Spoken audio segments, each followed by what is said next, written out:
Well, 4 out of 5 of those cases came from this elementary school behind me, the other from another school in the district.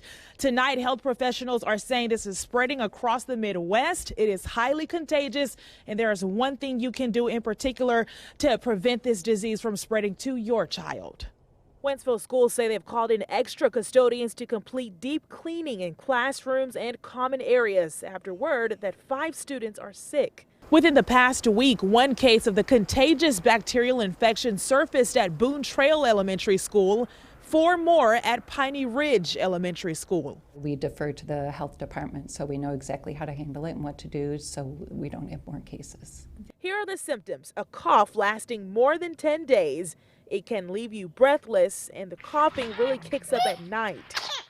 I think it's something that's going on broader than the Wentzville School District. It just seems to be an issue that's happening. Just a month ago, we reported to you an outbreak in Festus, where at least 15 students tested positive for whooping cough. Health professionals at the health department say it's on the rise in the Midwest. The first tool of defense. It's always important to follow the CDC recommendations for immunization schedules.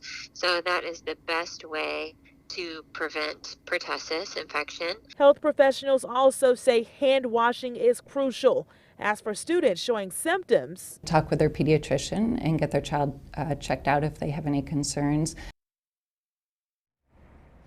Now, Wentzville is asking parents to keep their kids at home if they do feel sick. And also for those students in the classrooms where those outbreaks happen, they suggest that you get treated as a precaution if you were in those classrooms. For now, live from Wentzville, Blair Lede, Fox 2 News. Thanks, Blair. Got a lot